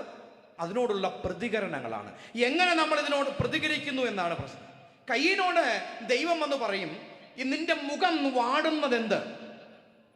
നീ എന്തിനാണ് ദേഷ്യം വരുന്നത്? Continue to do justice. നന്മ ചെയ്തുകൊണ്ടേ ഇരിക്കുക എന്ന് പറയുകയാണ്. നന്മ ചെയ്തുകൊണ്ടേ ഇരിക്കുക. നിന്റെ മുഖം വാടുന്നത് എന്ത്? ദൈവം എന്നൊരു വാണിംഗ് കൊടുക്കുന്നുണ്ട് ഈ കയ്യിന്. നിന്റെ മുഖം വാടാൻ പാടില്ല. നിന്റെ മുഖം വാടിയാൽ നിനക്ക് ദേഷ്യമുണ്ടാകാൻ പാടില്ല. ദേഷ്യമുണ്ടായാൽ ഒരു പക്ഷേ നിന്റെ സഹോദരനെ കൊല്ലാനുള്ള സാധ്യതയുണ്ട് എന്നൊരു വാണിംഗ് ഇവിടെ കൊടുക്കുകയാണ്. അപ്പോൾ അവിടെ കയ്യീൻ പറയും, എൻ്റെ പ്രശ്നത്തിന് കാരണം ആരാണ്? എൻ്റെ ഈ സഹോദരനാണ്. പോയിന്റിങ് ഫിംഗേഴ്സ് അല്ലേ? കൈ ചൂണ്ടുകയാണ്. ഹാബേൽ എന്തെങ്കിലും ചെയ്തോ?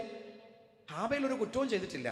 ഹാബേൽ ഒന്നും ചെയ്തില്ല. ഈ കയ്യീനോട് ഒരു കുറ്റവും ചെയ്തിട്ടില്ല. പക്ഷേ കയ്യീൻ പറയുകയാണ്, എൻ്റെ പരാജയത്തിന് കാരണം എൻ്റെ ഈ സഹോദരനാണ് അല്ലേ? ഇത് എവിടെ തുടങ്ങിയെന്നറിയോ? ഇത് അവിടെ തുടങ്ങിയതല്ല. അതിനു മുൻപ് ഈ അപ്പനും അമ്മയും തുടങ്ങിയതാ. ഏതെങ്കിലും ദൈവം വന്ന് ചോദിക്കും, എന്താ കുഴപ്പം? ആരാ കുഴപ്പം കാണിച്ചേ? അപ്പോൾ ഉടനെ ഈ ആദം എന്താ പറയും? ആരാ കുഴപ്പം കാണിച്ചേ? നീ എനിക്ക് കൂട്ടായി തന്ന ഈ സ്ത്രീയാണ്. അപ്പോൾ ആരാ കുഴപ്പക്കാര്? സ്ത്രീ മാത്രമല്ല, ഈ സ്ത്രീയെ കൂട്ടായി തന്ന നീയും കുഴപ്പക്കാരനാ. നിങ്ങളായി നീയും എനിക്ക് നീ കൂട്ടായി തന്ന സ്ത്രീയും കൂടെ ചേർന്ന ഈ പ്രശ്നം ഉണ്ടാക്കി. സ്ത്രീയാണോ കുഴപ്പമുണ്ടാക്കിയേ? അങ്ങനൊന്നും വിചാരിക്കണ്ട കേട്ടോ. സ്ത്രീ ഒന്നുമല്ല കുഴപ്പമുണ്ടാക്കിയേ, അത് പോട്ടെ. അപ്പോൾ അങ്ങനെ ഒരു കുറ്റപ്പെടുത്തൽ, അത് അല്ലെങ്കിലും കുടുംബത്തിൽ അങ്ങനെയാണല്ലോ. ഈ നമ്മുടെ മക്കൾ നല്ല കാര്യം ചെയ്തിട്ടൊന്ന് അപ്പൻ എന്താ പറയും? അപ്പൻ എന്താ പറയും? എൻ്റെ മോൻ. അമ്മയും പറയും എൻ്റെ മോൻ അല്ലേ, എൻ്റെ മോൾ. കുഴപ്പം കാണിച്ചിട്ടെന്നാ എന്ത് പറയും? ദേ നിങ്ങളുടെ മോൻ അല്ലേ? പണ്ട് ജഗതി പറഞ്ഞല്ലേ, ദേ നിന്റെ മോൻ എന്ന് പറഞ്ഞതുപോലെ അത് പറയും. എപ്പോഴാ? പരാജയപ്പെട്ട് വരുമ്പോൾ. ആ പോയിന്റിങ് ഫിംഗേഴ്സ് അതവിടെ ആരംഭിച്ചതാ. ദേ നിന്റെ മകൻ കുഴപ്പം കാണിച്ചിട്ട് വന്നിരിക്കുന്നു. ഇവിടെ കയ്യീൻ പറയുകയാണ്, എൻ്റെ കുഴപ്പത്തിന് കാരണമെല്ലാം എൻ്റെ ഈ സഹോദരനാണ്. അവനാണ് ഈ പ്രശ്നം ഉണ്ടാക്കിയത്. അവനാണ് അവൻ്റെ യാഗം സ്വീകരിച്ചത് കൊണ്ടാണ് എൻ്റെ സ്വീകരിക്കാതിരുന്നത്. എന്നാൽ ഹാബേൽ അതിൽ ഒന്നും ഇടപെട്ട ആളല്ല. അവരൻ്റെ നന്മയെ ഉൾക്കൊള്ളുവാൻ കഴിയാതെ, അവൻ്റെ നന്മ അല്ലെങ്കിൽ അവൻ്റെ യാഗം സ്വീകരിച്ചത് അത് എൻ്റെയും കൂടെ നന്മയാണ് എന്ന് മനസ്സിലാക്കാൻ പരാജയപ്പെട്ടതാണ് പ്രശ്നം. പ്രതിസന്ധികൾ ജീവിതത്തിൽ വരുമ്പോൾ അത് മറ്റുള്ളവരുടെ മുകളിലേക്ക് അത് കൈ ചൂണ്ടുകയല്ല വേണ്ടത്, മറിച്ച് അതിൻ്റെ കാരണങ്ങൾ അന്വേഷിക്കുകയാണ് വേണ്ടത്. അത് മറ്റുള്ളവരിലേക്ക് കൈ ചൂണ്ടുകയല്ല. അത് നമ്മെ തകർച്ചയിലേക്ക് എത്തിച്ചേക്കാം. ഇവിടെ ദേഷ്യം കൊണ്ട്, വെറുപ്പ് കൊണ്ട് നിറഞ്ഞിരിക്കുന്ന കയ്യീനെയാണ് കാണുന്നത്. ഒരുപക്ഷെ വെറുപ്പിൻ്റെ കായേന്യ സ്വഭാവം എന്നൊക്കെ നമുക്കിതിന് പറയാം. കാരണം പരാജയത്തിന് കാരണം അപരനാണ്, സഹോദരനാണ് എന്ന ഒരു തിരിച്ചറിവാണ്, അല്ലെങ്കിൽ എന്നൊരു ബോധ്യമാണ്. വെറുപ്പ് കൊണ്ട് ഇങ്ങനെ നിറഞ്ഞിരിക്കുകയാണ്. അത് നമ്മെ തകർച്ചയിലേക്ക്, കൊലപാതകത്തിലേക്ക് നയിക്കും. ഈ വെറുപ്പ് എവിടെയുണ്ടോ അത് കൊലപാതകത്തിലേക്കാണ് നയിക്കുക. അത് എൻ്റെയും നമ്മുടെയും നിങ്ങളുടെയും കൊലപാതകത്തിലേക്ക് നയിക്കാം. പണ്ടൊരിക്കലൊരു മനുഷ്യനെ പേപ്പട്ടി അടിച്ചു. പേപ്പട്ടി അടിച്ചപ്പോൾ നാട്ടുകാരെല്ലാം കൂടെ കൂടി, കൂട്ടുകാരും നാട്ടുകാരെല്ലാം കൂടി ഇവനെ പേപ്പട്ടി കടിച്ച ഉടനെ ആശുപത്രിയിൽ കൊണ്ടുപോകാൻ വേണ്ടി പോയി. ആരാണ്ടൊക്കെ എല്ലാവരും കൂടെ എടുത്ത് വണ്ടിക്കകത്ത് കയറ്റി കൊണ്ടുപോയി ഹോസ്പിറ്റലിൽ കൊണ്ടുപോകാൻ. ജീപ്പിലൊക്കെ ഇട്ടുകൊണ്ടാണ് പോകുന്നത്. പോകുന്ന വഴിയിൽ ഈ പേപ്പട്ടി കടിച്ച ഈ മനുഷ്യൻ അവൻ പറഞ്ഞു, എനിക്കൊരു പേപ്പറും പേനയും വേണം. അപ്പോൾ ആരോ കയ്യിലിരുന്നൊരു പേപ്പറും പേനയും എടുത്തു കൊടുത്തു. പേപ്പറും പേനയും എടുത്തു കൊടുത്തപ്പോൾ ഇതിനകത്ത് കുറേ പേര് എഴുതാൻ തുടങ്ങി പേപ്പറിനകത്ത്. ഈ കൊണ്ടുപോയ ഒന്ന് രണ്ടാളുടെ പേരും ഒക്കെ അതിനകത്തുണ്ട്. അപ്പോൾ കണ്ടുകൊണ്ടിരിക്കുന്ന ആൾ ചോദിച്ചു, നീ എന്തിനാണ് ഈ പേരൊക്കെ എഴുതുന്നത്?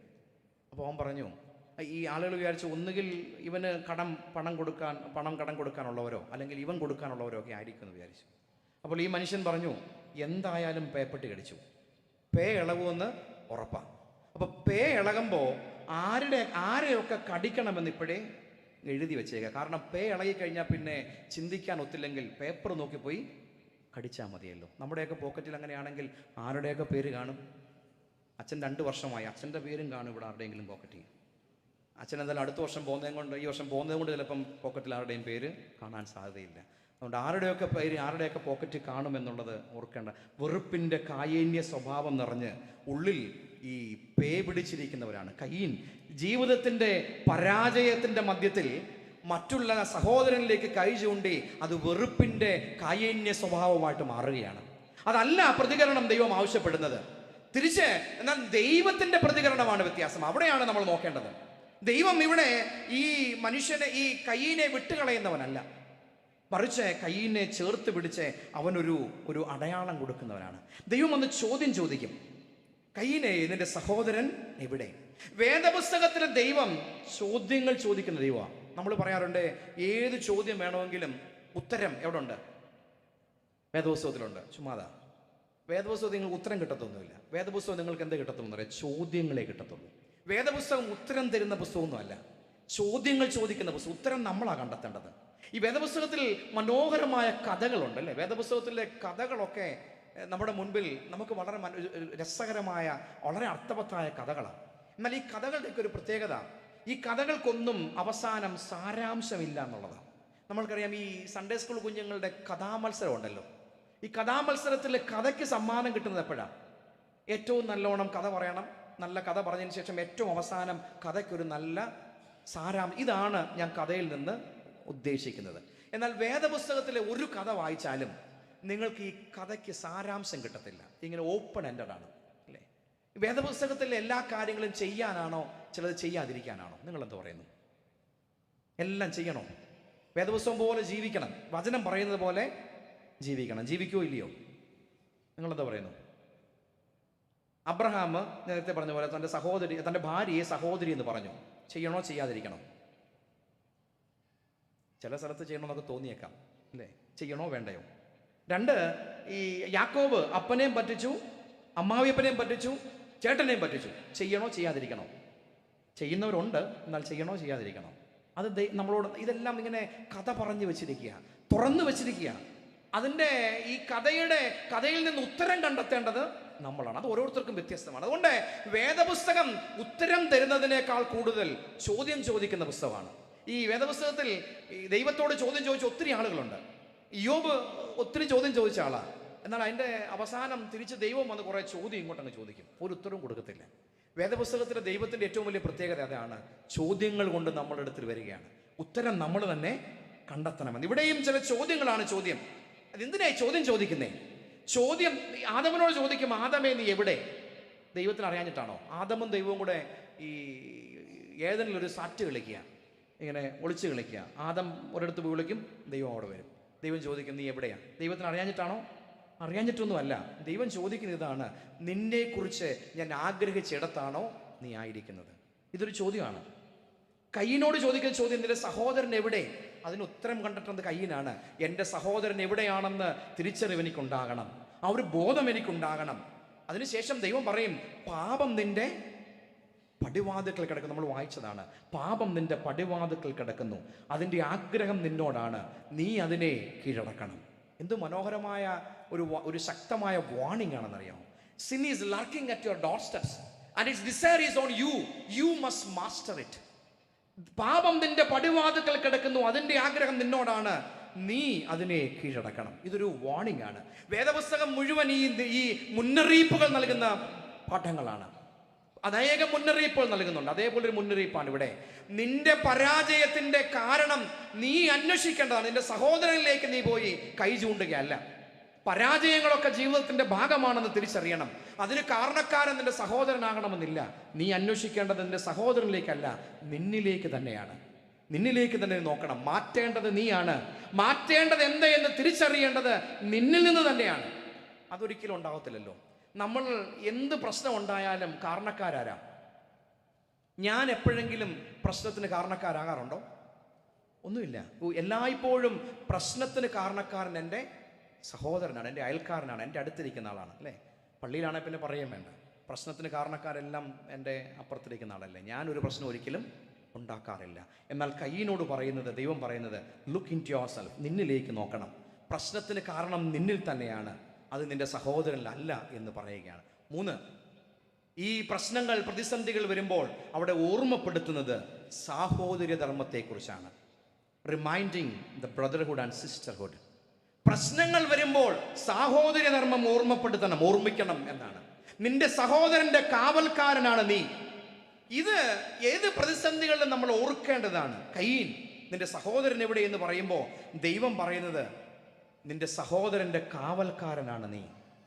സാഹോദര്യ ധർമ്മത്തെ ഓർമ്മപ്പെടുത്തുകയാണ്. അതിനുശേഷമാണ് ഒരു കുരിശിന്റെ അടയാളമൊക്കെ കൊടുത്ത് ഇങ്ങനെ പറഞ്ഞു വിടുന്നത്, നിന്നെ വീണ്ടെടുക്കപ്പെട്ടവനാണ് നീ, നിന്റെ സഹോദരനെ അന്വേഷിക്കേണ്ടവനാണ്. ഈ ദേവാലയമാണെങ്കിലും കുടുംബമാണെങ്കിലും അത് ഹാബേലുമാരുടെ മാത്രമല്ല, തകർന്നിരിക്കുന്ന പരാജയപ്പെട്ടിരിക്കുന്ന കയീന്മാരുടെ കൂടെയാണ്. എന്നാൽ നമ്മുടെ പ്രശ്നം ഒരു കയീനെയും ഉൾക്കൊള്ളാൻ നമ്മൾ തയ്യാറല്ല എന്നുള്ളതാണ്. ഈ പള്ളികളിലൊക്കെ ഈ പരാജയപ്പെട്ടു പോയ പല ആളുകളുണ്ട്. ഒത്തിരി ആളുകളെ ഞാൻ കണ്ടിട്ടുണ്ട്. അവർ പള്ളിയിൽ പിന്നെ ഒരു കാരണവശാലും കയറാതെ പോകുന്ന ചില ആളുകൾ. കാരണം അവർ ആഗ്രഹിക്കുന്ന പോലെ അവരുടെ ജീവിതം മുന്നോട്ട് പോകാത്തത് കൊണ്ടാണ്. അവരുടെ മക്കൾ അവർ ആഗ്രഹിക്കുന്നത് പോലെ ആകാതെ വരുമ്പോൾ പിന്നെ ഒരു പള്ളി കയറത്തില്ല. കാരണം മക്കൾ ആഗ്രഹിക്കുന്നത് പോലെ ആയിത്തീർന്നില്ല. അവരുടെ ജീവിതം ചിലപ്പോൾ ചില പരാജയങ്ങൾ വരുമ്പോൾ പിന്നെ ഒരു പള്ളി കയറത്തില്ല. കാരണം മറ്റുള്ളവരെ നോക്കാൻ അവർക്കൊരു പ്രയാസമുണ്ടാകും, അല്ലേ? ചില യുവജനങ്ങളെ ഞാൻ കണ്ടിട്ടുണ്ട്. എൻ്റെ യുവജന സഖ്യകാലത്തിലാണെങ്കിലും പിന്നീട് അച്ഛനായപ്പോഴും ഒക്കെ ചില യുവജനങ്ങൾ പഠനം കഴിഞ്ഞ് ജോലിയില്ലാതൊക്കെ നിൽക്കുകയാണ്. ജോലിയില്ലാതെ നിൽക്കുമ്പോൾ ഒരു ചോദ്യം ചോദിക്കും, മോനെ ജോലിയൊന്നും ആയില്ലയോടാ, അല്ലേ? നിങ്ങൾ കേട്ടിട്ടുണ്ടോ? നാട്ടിൽ നിന്നപ്പോഴൊക്കെ ജോലിയൊന്നും ആയില്ലയോടാ എന്ന് ചോദിക്കും. ഒറ്റ ചോദ്യം മതി, പിന്നെ മേലാൽ പള്ളി കയറത്തില്ല. ജോലി ആയിക്കഴിയുമ്പോൾ ചോദിക്കും, കല്യാണം ഒന്നും ആയില്ലയോ മോനെ, അല്ലേ? ഒറ്റ ചോദ്യം മതിയല്ലോ. കയീന്മാരെ കൊന്നു തള്ളുകയാണ്. എത്രയോ കയീന്മാരെ നമ്മൾ കൊന്നു തള്ളിയിട്ടുണ്ട്. നമ്മുടെ ദേവാലയത്തിൽ, ഇവിടെ ഈ അബുദാബിയിൽ, നമ്മുടെ നാട്ടിൽ ഒക്കെ എത്രയോ കയീന്മാരെ കൊന്നു തള്ളിയിട്ടുണ്ട്. വേദപുസ്തകം നമ്മെ ഓർമ്മിപ്പിക്കുന്നത് കുടുംബം, ദേവാലയം ഹാബേലുമാരുടെ മാത്രമല്ല, അത് കയീന്മാരുടെ കൂടെയാണ്. പരാജിതരായ, തകർന്നു പോയ കയീന്മാരെയും കൂടെ ചേർത്ത് പിടിക്കാൻ നമുക്ക് സാധിക്കണം. ഹാബേലും കയീനും ഒരുമിച്ചിരുന്ന് ആരാധിക്കുമ്പോഴാണ് ദേവാലയം അർത്ഥവത്താകുന്നത്. ഈ ബോബിയോസ് കട്ടിക്കാടച്ചൻ്റെ മനോഹരമായൊരു കഥയുണ്ട് ദേവാലയത്തെക്കുറിച്ച്. ഒരിക്കലൊരു നാട്ടിൽ പള്ളിയില്ലാത്ത നാട്ടിൽ ഒരു പട്ടക്കാരൻ വന്നു. ജനത്തെ എല്ലാം വിളിച്ചു കൂട്ടിയിട്ട് പറഞ്ഞു, നമുക്കിവിടെ ഒരു പള്ളി ഉണ്ടാകണം, ദേവാലയം ഉണ്ടാകണം. അപ്പോൾ അതിനൊരു ചർച്ചകൾ വന്നു. ആളുകൾ പറഞ്ഞു, ശരിയാണ്, ദേവാലയം വേണം, പള്ളി വേണമെന്ന് ചർച്ച വന്നപ്പോൾ തീരുമാനമെടുത്തപ്പോൾ അടുത്ത ചോദ്യം, എവിടെ വേണം പള്ളി? അപ്പോൾ പലരും പറഞ്ഞു, പള്ളി വെക്കാനല്ലേ, വസ്തു തരാം, അല്ലേ? നാട്ടിലൊക്കെ ഇപ്പോൾ ഇഷ്ടംപോലെ വസ്തു വെറുതെ കൊടുക്കുന്നുണ്ട് ആളുകൾ, ആർക്കും വേണ്ടാത്തതുകൊണ്ട്. ഇപ്പം സഭയ്ക്ക് ഇഷ്ടംപോലെ വസ്തു കിട്ടുന്നുണ്ട്. കാരണം ഇപ്പോൾ വസ്തുവിന് വലിയ വിലയില്ല എന്ന് പറയുന്ന പോലെ പള്ളി വെക്കാനല്ലേ. എൻ്റെ ഇപ്പോഴും നാട്ടിലുണ്ടല്ലോ, ഞങ്ങളുടെ കൊടുത്ത വസ്തുവിലാണ് പള്ളി ഇരിക്കുന്നതൊക്കെ പറയാൻ. അപ്പോൾ അതുകൊണ്ട് പള്ളി വെക്കാൻ, വസ്തു കൊടുക്കാൻ ഒത്തിരി ആളുകൾ മുന്നോട്ട് വന്നു. അപ്പോൾ ഈ പട്ടക്കാരൻ പറഞ്ഞു, അതൊന്നും വേണ്ട. അദ്ദേഹം ഒരു സംഭവം, ആ നാട്ടിൽ നടന്നൊരു സംഭവത്തെക്കുറിച്ച് പറഞ്ഞു. പണ്ടെങ്ങോ ആ നാട്ടിലൊരു സംഭവം നടന്നിരുന്നു. അത് 2 സഹോദരങ്ങളാണ്. അപ്പന് 2 മക്കൾ. അപ്പൻ മരിക്കാറായപ്പോൾ 2 മക്കളെയും വിളിച്ചു കൊണ്ടുവന്നിട്ട് പറഞ്ഞു, 2 പേർക്കും വസ്തു വിഭാഗിച്ചു കൊടുത്തു, ഒരേപോലെ തുല്യമായി വിഭാഗിച്ചു കൊടുത്തു. അപ്പൻ മരിച്ചു. മക്കൾ 2 പേരും അവിടെ കൃഷി നടത്തിയപ്പോൾ 100 മേനിയിൽ കൂടുതൽ ധാരാളം ഫലം ലഭിച്ചു. അപ്പോൾ അവരുടെ കൊയ്ത്ത് നടന്നു. അന്ന് രാത്രി ആയപ്പോൾ ആ മക്കൾക്കൊരു പ്രത്യേകതയുണ്ട്. മൂത്ത മകൻ വിവാഹം കഴിഞ്ഞിട്ടില്ല, ഇളയ മകൻ വിവാഹിതനാണ്. മൂത്ത മകൻ ഒറ്റത്തടിയാണ്. അന്ന് വിളവെടുപ്പിൻ്റെ അന്ന് രാത്രി ധാരാളം വലിയ വിളവ് ലഭിച്ചപ്പോൾ മൂത്ത മകൻ ഉറങ്ങാൻ തുടങ്ങിയപ്പോൾ വിചാരിച്ചു, എനിക്ക് ഇത്രയും ധാന്യത്തിൻ്റെ ആവശ്യമൊന്നുമില്ല, കുറച്ച് എൻ്റെ സഹോദരന് കൊടുത്തേക്കാം, അവനാണല്ലോ കുടുംബമുണ്ട്, കുഞ്ഞുങ്ങളുണ്ട്, അപ്പോൾ അവന് കൊടുത്തേക്കാം. ഈ രാത്രി അദ്ദേഹം എഴുന്നേറ്റ് തൻ്റെ ഈ കളപ്പുരയിൽ നിന്ന് 2 ചാക്ക് നെല്ലുമായി, ധാന്യവുമായി സഹോദരൻ്റെ അനിയൻ്റെ അടുക്കിലേക്ക് പോയി. അനിയൻ രാത്രി കിടന്നപ്പോൾ തോന്നി, എന്നെ നോക്കാൻ എൻ്റെ മക്കളുണ്ട്, ഭാര്യയുണ്ട്, പക്ഷേ ആവശ്യം എൻ്റെ മൂത്ത സഹോദരൻ, അവനെ നോക്കാൻ ആരുമില്ലല്ലോ, അപ്പോൾ അവന് കുറച്ചുകൂടെ ആവശ്യം ഉണ്ടാകും എന്ന് പറഞ്ഞ് തൻ്റെ ധാന്യപ്പുരയിൽ നിന്ന് കുറച്ചെടുത്ത് 2 ചാക്കുമായി ചേട്ടൻ്റെ ധാന്യപ്പുരയിലേക്ക് ആരും അറിയാതെ കൊണ്ടിടാൻ പോവുകയാണ്. 2 പേരും വന്ന് ഒരു സ്ഥലത്ത് വെച്ച് 2 പേരോടെ കണ്ടുമുട്ടി.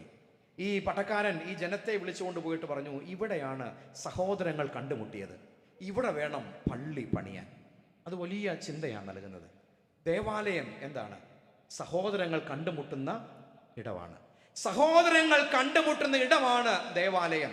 പക്ഷേ എന്നത്തെയും പ്രശ്നം ദേവാലയമാണ് സഹോദരങ്ങളെ തമ്മിൽ അകറ്റുന്ന ഇടമായി മാറുകയാണ്. അബുദാബി അങ്ങനെയൊന്നും ഇല്ലെന്നാണ് എൻ്റെ വിശ്വാസം. ഞാൻ ആദ്യമായിട്ടാണ് വരുന്നത്, അതുകൊണ്ട് എനിക്ക് ഇതിനെക്കുറിച്ച് കൂടുതൽ അറിയില്ല. സഹോദരങ്ങൾ തമ്മിൽ കണ്ടുമുട്ടുന്ന ഇടമാകണം ദേവാലയം. സാഹോദര്യ ധർമ്മത്തെ ഓർമ്മപ്പെടുത്തുന്ന ഇടമാകണം ദേവാലയം. ഹാബേലിനെ മാത്രമല്ല, ജീവിതയാത്രയിൽ തളർന്നുപോയ കയീനെയും കൂടെ ചേർത്ത് പിടിക്കുന്ന ഇടമായി മാറണം ദേവാലയം. അങ്ങനെ ആകുന്നില്ലെങ്കിൽ ദേവാലയം കൊണ്ട് എന്തർത്ഥമുള്ളേ? കൊച്ചി ഈ എയർപോർട്ടിലൂടെ വരുന്നവർക്ക് കണ്ടിട്ടുള്ളൊരു വാക്കാണ്, ഗേറ്റിൻ്റെ അവിടെ എഴുതി വെച്ചിരിക്കും, what is a secret space. കണ്ടിട്ടുണ്ടോ? A secret space is a space where you can find yourself again and again. അവിടെ എഴുതി വെച്ചിട്ടുണ്ട്. ഡൽഹി മെട്രോയിലൂടെ യാത്ര ചെയ്തവർക്ക് അവിടെ എല്ലാം എഴുതി വെച്ചിട്ടുണ്ട്, secret space is a space where you can find yourself again and again. Make this space a secret space. എന്താണ് വിശുദ്ധ ഇടം? വിശുദ്ധ ഇടം എന്ന് വെച്ചാൽ വീണ്ടും വീണ്ടും നമ്മളെ തന്നെ കാണാൻ ആഗ്രഹിക്കുന്ന ഇടമാണ് വിശുദ്ധ ഇടം. ഈ പള്ളിയുടെ മുമ്പിൽ എഴുതി വെക്കാൻ പറ്റിയ മനോഹരമായൊരു സെന്റൻസ് ആണ്, a secret space is a space where you can find yourself again and again. ഓരോ പള്ളിയും വിശുദ്ധ ഇടമാകണം, വീണ്ടും വീണ്ടും കാണാൻ പറ്റുന്ന ഇടമായി മാറണം. നോർത്ത് ഇന്ത്യയിൽ ഞാൻ ഈ ധർമ്മജ്യോതി സെമിനാരി പഠിപ്പിച്ചുകൊണ്ടിരുന്നപ്പോൾ നോർത്തിലെ ഒത്തിരി പള്ളികളിൽ ഗസ്റ്റായിട്ട് പോയിട്ടുണ്ട്. അവൾ ഒരിക്കലൊരു പള്ളിയിൽ ചെന്നപ്പോൾ അവിടുത്തെ അച്ഛൻ ഒരു 2 മാസമായതേ ഉള്ളൂ വന്നിട്ട്. അച്ഛൻ അവിടുത്തെ ചുമതലക്കാരുമായുള്ള സംഭാഷണം, കുർബാനയൊക്കെ കഴിഞ്ഞ് സൈഡ് റൂമിലിരിക്കുമ്പോൾ ഒരു സംഭാഷണം ഞാൻ കേട്ടു. സംഭാഷണം ഇങ്ങനെയാണ്, ആ പ്രദേശത്ത് കുറച്ച് നാളായി താമസിക്കുന്ന ഒരു മർത്തോമാക്കാരനെ കുറിച്ച്. അദ്ദേഹം കുറേ നാളായിട്ട് അവിടെ താമസിക്കുന്നു, പക്ഷേ പള്ളി വരുത്തില്ല. അപ്പോൾ ഈ അച്ഛൻ അവരോട് ഈ മനുഷ്യനെ കുറിച്ച് പറയുകയാണ്. അച്ഛൻ അദ്ദേഹത്തിൻ്റെ വീട്ടിൽ വിസിറ്റ് ചെയ്തപ്പോൾ അദ്ദേഹം പള്ളി വരാത്തതിൻ്റെ കാരണമൊക്കെ പറഞ്ഞു. കാരണം അദ്ദേഹം നാട്ടിൽ നിന്ന് അവിടെ എത്തിയപ്പോൾ ആദ്യത്തെ 2 ആഴ്ച പള്ളിയിൽ പോയി. ആ രണ്ടാമത്തെ ആഴ്ച തന്നെ പള്ളിയുടെ ജനറൽ ബോഡി ആയിരുന്നു. ജനറൽ ബോഡിയൊക്കെ കണ്ടപ്പോൾ അദ്ദേഹം പറഞ്ഞു, മേലാൽ ഞാനും എൻ്റെ പിള്ളേരും ഈ പള്ളിയിൽ വരുത്തില്ല. കാരണം ജനറൽ ബോഡി കണ്ടത് അതാണ്. പിന്നെ എങ്ങനെയാ പള്ളി വരാൻ? അദ്ദേഹം പിന്നെ പള്ളിയിൽ കയറിയിട്ടില്ല എന്ന് പറഞ്ഞു. ഇവിടെ അങ്ങനെയുള്ളവരില്ല എന്നാണ് ഞാൻ വിശ്വസിക്കുന്നത്. അപ്പോൾ പള്ളി വിശുദ്ധമാണോ അല്ലയോ? സഹോദരങ്ങൾ ഒന്നിച്ചു വസിക്കുന്ന ഇടത്തിനാണ് ദേവാലയം എന്ന പേര്. അബുദാബി മർത്തോമ ഇടവക സഹോദരങ്ങൾ ഒന്നിച്ചു വസിക്കുന്ന ഇടമാണ്. ഇവിടെ ഹാബേലും ഉണ്ട്, കയീനും ഉണ്ടാകണം, പരാജയപ്പെട്ട കയീനും ഉണ്ടാകണം. നമ്മുടെ വാക്കോ നമ്മുടെ നോട്ടമോ നമ്മുടെ ഇടപെടലുകളോ ഒന്നും ഒരു കയീനെയും തള്ളിക്കളയുന്ന ഇടമായിട്ട് മാറരുത്. കയീനെയും കൂടെ ചേർത്ത് പിടിക്കുന്ന ഇടമാകണം. സാഹോദര്യ ധർമ്മത്തിനെ ഓർമ്മപ്പെടുത്തുന്ന ഇടമാണ് ദേവാലയം എന്ന് പറയുന്നത്. കാരണം നമ്മൾ ഈ ദേവാലയത്തിലിരിക്കുമ്പോൾ ഇവിടെ ഒരുമിച്ച് ആരാധിക്കാൻ വേണ്ടി വിളിക്കപ്പെട്ടവരാണ്. കയീനെയും കൂടെ ചേർത്ത് പിടിക്കാൻ വിളിക്കപ്പെട്ടവരാണ്. അപ്പോഴാണ് യുവജന സഖ്യത്തിൻ്റെ പ്രവർത്തനം അർത്ഥവത്താകുന്നത്, ഇടവ മിഷൻ അർത്ഥവത്താകുന്നത്. കൂടെ ചേർത്ത് പിടിക്കാൻ നോക്കണം. എൻ കക്കാടിൻ്റെ മനോഹരമായൊരു കവിതയാണല്ലോ സഫലമീ യാത്ര എന്ന കവിത. സഫലമീ യാത്ര എന്ന കവിത ഒരുപക്ഷെ നിങ്ങൾ വായിച്ചിട്ടുണ്ടായിരിക്കാം. അത് എൻ കക്കാട് കവി അസുഖം പിടിച്ച് ക്യാൻസറായി ആശുപത്രിയിൽ ഇരിക്കുമ്പോൾ പാടുന്ന ഒരു പാട്ടാണ്, ഒരു കവിതയാണ്. അദ്ദേഹത്തിൻ്റെ കവിത പുറത്തിറങ്ങിക്കഴിഞ്ഞ് കുറച്ച് നാളിന് ശേഷം അദ്ദേഹം മരിച്ചു. തൻ്റെ ഭാര്യയോട് അദ്ദേഹം പറയുന്ന ഒരു രീതിയിലാണ് കവിത എഴുതുന്നത്. എത്ര കൊഴുത്ത ചവർപ്പ് കുടിച്ചു വറ്റിച്ച് നാം ഇത്തിരി ശാന്തിതൻ ശർക്കര നുണയുവാൻ. കാലമിനിയും മുരുളും, വിഷു വരും, വർഷം വരും, തിരുവോണം വരും, പിന്നെ ഓരോ തളിരിനും പൂ വരും, കായ് വരും. അപ്പോൾ ആരെന്നും എന്തെന്നും ആർക്കറിയാം. അതിനുശേഷം അദ്ദേഹം പറയുന്നത് ഇങ്ങനെയാണ്, നമുക്കിപ്പോഴീ ആർദ്രയെ ശാന്തരായി സൗമ്യരായി എഴുതിയേക്കാം. വരിക സഖി അരികത്ത് ചേർന്ന് നിൽക്കൂ, അന്യോന്യം ഊന്നുവടികളാകാം. വരിക സഖി അരികത്ത് ചേർന്ന് നിൽക്കൂ, അന്യോന്യം ഊന്നുവടികളാകാം. ഹാ സഫലമീ യാത്ര, ഹാ സഫലമീ യാത്ര. മനോഹരമായൊരു കവിതയാണ്. നമ്മോട് ഓർമ്മിപ്പിക്കുന്നതാണ്, നമ്മൾ അന്യോന്യം ഊന്നുവടികളാകണം. പ്രതിസന്ധികളുടെ പ്രശ്നസങ്കീർണതകളുടെ ജീവിതത്തിൽ ആഞ്ഞടിക്കുമ്പോൾ നമുക്ക് പറ്റേണ്ടത് അന്യോന്യം ഊന്നുവടികളാകണം. പലപ്പോഴും ഊന്നുവടികളും കൊണ്ട് അടിച്ചോടിക്കുന്നവരായി നമ്മൾ മാറാറുണ്ട്. എന്നാൽ ഊന്നുവടികളായി മാറണം. കയീന് ഊന്നുവടിയായി മാറേണ്ട ആളാണ് ഹാബേൽ. ഹാബേലിന് ഊന്നുവടിയായി മാറേണ്ട ആളായിരുന്നു കയീൻ. പക്ഷെ അത് സാധിച്ചില്ല. പകരം വിളിച്ചുകൊണ്ടുപോയി വയലിലേക്ക് സ്നേഹത്തോടെ തോളത്ത് കൈയിട്ടുണ്ട് പറഞ്ഞു, നമുക്ക് let us go to the field, വയലിലേക്ക് പോകാം. അവിടെ ചെന്ന് കൊന്നുകളഞ്ഞു എന്നാണ്. ഈ വയൽ, അവിടെയാണ് ദൈവം ജീവൻ ഉളവാക്കിയത്. മനോഹരമായൊരു ചിന്ത ഈ വേദപുസ്തകത്തിൽ ഈ ഭാഗം ഓർപ്പിക്കുന്നത്. വയൽ എന്ന് പറയുന്ന മണ്ണ് എന്നാണ്. അവിടെ നിന്നാണല്ലോ ദൈവം ജീവൻ കൊണ്ടുവന്നത്. അവിടെ നിന്നാണ് മനുഷ്യനുണ്ടായി വന്നത്, ജീവജാലങ്ങൾ ഉണ്ടായി വന്നത്. ജീവൻ ഉണ്ടായി വന്ന അതേ ഇടത്തിലാണ് മരണം നടക്കുന്നത്. ജീവൻ കൊടുക്കേണ്ട ഇടമാണ് വയൽ. അവിടെ കൊണ്ടുപോയി സഹോദരനെ കൊന്നുകളഞ്ഞു എന്നാണ്. വരൂ, നമുക്ക് ദേവാലയത്തിലേക്ക് പോകാം. എന്ന് പറയുന്നത് ദേവാലയം ജീവൻ നൽകുന്ന ഇടമാണ്. പക്ഷേ ഇന്ന് പല ദേവാലയങ്ങളും പല ഇടവകളും ജീവൻ നൽകേണ്ടതിന് പകരം മരണം നൽകുന്ന ഇടങ്ങളായി മാറാറുണ്ട്, കൊലപാതകത്തിനിടങ്ങളായി മാറാറുണ്ട്. അതിന് കൂടുതലൊന്നും വേണ്ട, ഒറ്റ വാക്ക് പോരെ. വാക്കെന്തിന്? ഒരു നോട്ടം പോരെ. ഞാൻ ഈ ഛത്തീസ്ഗഡിൽ ഒരു 3 വർഷം ഉണ്ടായിരുന്ന ആളാണ്. ഛത്തീസ്ഗഡിൻ്റെ ഈ ബസ്തർ എന്ന് പറയും, ബസ്തർ ഈ നക്സലൈറ്റിൻ്റെ കേന്ദ്രമാണ്. പക്ഷെ ഞാൻ പലപ്പോഴും ആലോചിച്ചിട്ടുണ്ട്, ഈ നക്സലൈറ്റുകൾ പാവങ്ങളാണ്. അവർക്ക് ആരെങ്കിലും കൊല്ലണമെങ്കിൽ തോക്കോ ബോംബോ ഒക്കെ വേണം. തോക്ക്, കുഴിബോംബ് ഒക്കെ ഉണ്ടെങ്കിൽ അവരാരെങ്കിലും കൊല്ലത്തുള്ളൂ. നമുക്കൊരാളെ കൊല്ലണമെങ്കിൽ തോക്കും വേണ്ട, ബോംബും വേണ്ട. ദൈവം അറിഞ്ഞ് നമുക്കൊരായുധം തന്നിട്ടുണ്ടാ.